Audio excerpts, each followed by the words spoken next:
नमस्ते। इस सीज़न में सर्दी ज़ुकाम या कॉमन कोल्ड के तो बहुत सारे केसेस होते हैं, लेकिन इसी के साथ साथ जो कॉमन फ्लू होता है उसके भी केसेस बढ़ जाते हैं। और रिसेंटली ही कुछ सिटीज़ में स्वाइन फ्लू के या उससे होने वाले निमोनिया के केसेस काफ़ी ज़्यादा बढ़ चुके हैं, जिसके वजह से हॉस्पिटलाइजेशन लगना, आईसीयू में एडमिशन होने की ज़रूरत पड़ना और इसकी वजह से कुछ जाने भी जा रही है। तो क्या है ये स्वाइन फ्लू? मैं doctor Sushma Jadhav, consulting physician, और आज मैं इसी स्वाइन फ्लू या इन्फ्लुएंजा वायरस से होने वाले इन्फेक्शन के बारे में बात करूंगी और उससे भी ज़्यादा इम्पॉर्टेंट उससे बचने के तरीके के बारे में मैं बात करूंगी। सीज़न चेंज होने पे जो हमें सर्दी जुकाम होता है, बुखार होता है, इन्फेक्शन होता है, वो बैक्टीरिया और वायरस इन दोनों की वजह से हो सकता है। और अगर हम लोग वायरस के बारे में बात करेंगे तो एक कॉमन वायरस जो इस तरह का इन्फेक्शन कॉज करता है या फ्लू इन्फेक्शन कॉज करता है वो होता है इन्फ्लुएंजा नाम का वायरस।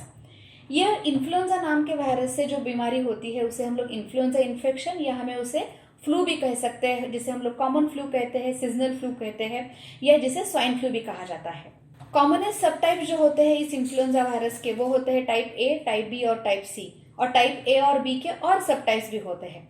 इन्फ्लुएंजा वायरस के इन्फेक्शन की वजह से एकदम हल्का सा सर्दी जुकाम, बुखार, इतनी माइल्ड डिसीज से लेके एकदम सीवियर डिसीज जिसमें इन्फेक्शन बॉडी में फैल जाए, निमोनिया हो जाए, अस्पताल में भर्ती करने की ज़रूरत पड़े और किसी के जान को खतरा हो जाए, इतनी सीवियर भी डिसीज हो सकती है। और ये ज़्यादा सीवियर डिसीज़ की जो रिस्क होती है वो उन लोगों में होती है जिनकी इम्यूनिटी या प्रतिकार शक्ति बहुत कम है, जैसे कि छोटे बच्चे या ज़्यादा उम्र वाले लोग, डायबिटीज़, ब्लड प्रेशर के मरीज़, या जिनको किडनी लीवर की बीमारी है, या जो लोग स्टेरॉइड्स पे है। इन सारे लोगों में ये डिसीज जो है वो सीवियर फॉर्म ले सकती है या उनके जान को वो खतरा भी कर सकती है। कोविड पैंडेमिक के जैसे इस इन्फ्लुएंजा वायरस की वजह से भी पहले पैंडेमिक आ चुका है, जैसे हांगकांग फ्लू पैंडेमिक या स्पेनिश फ्लू पैंडेमिक, और इंडिया का 2009 से लेकर 2010 में जो आया था वो स्वाइन फ्लू पैंडेमिक। उस समय बहुत ज़्यादा लोगों को निमोनिया होता था और कोविड से भी ज़्यादा उसका डेथ रेट था। तो अभी ये सवाल है कि क्या हम लोग इससे बच सकते हैं या ऐसी कोई चीज़ है जिससे हम लोग बीमारी को रोकें या उसकी सिवियरिटी को कम करें? तो हाँ, उसके लिए एक अच्छा सोल्यूशन है, वो है इन्फ्लुएंजा वैक्सीन या फ्लू शॉट। आज हम लोग उसी के बारे में बात करेंगे। इसके बारे में हम लोगों ने 1 साल पहले भी डिटेल में वीडियो बनाया था, उसकी लिंक मैंने नीचे डिस्क्रिप्शन में शेयर की है, आप वो वीडियो ज़रूर देखिए। सबसे पहले देखते हैं कि ये वैक्सीन के फ़ायदे क्या है। ये देखा गया है कि अगर एक व्यक्ति ये वैक्सीन लेता है तो उसमें ये बीमारी होने के चांसेस थोड़े कम तो हो ही जाते हैं, बट लेकिन इसके अलावा इस बीमारी का गंभीर स्वरूप बनने से रोका जा सकता है, या इस बीमारी के वजह से मेजर कॉम्प्लिकेशन होने से या उसकी वजह से हॉस्पिटलाइजेशन लगने के चांसेस जो होते हैं वो काफ़ी हद तक कम हो जाते हैं। इवन एक स्टडी में ये देखा गया है कि अगर बच्चों को ये वैक्सीन दे जाता है तो इन्फ्लुएंजा नाम की बीमारी की वजह से उनका जो हॉस्पिटलाइजेशन है वो लगने के चांसेस लगभग 50 से 60% से कम हो जाते हैं।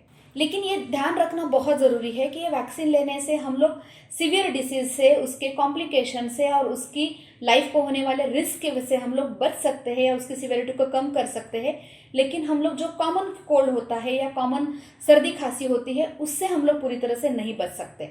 तो इसका जो मेन रोल है वो डिसीज की सिवियरिटी को रोकना और डेथ को रोकना है। दूसरा पॉइंट है, ये वैक्सीन किसे दिया जा सकता है? तो कोई भी व्यक्ति जिसकी उम्र 6 महीने से ज़्यादा है उसे हम लोग ये फ्लू शॉट या वैक्सीन दे सकते हैं।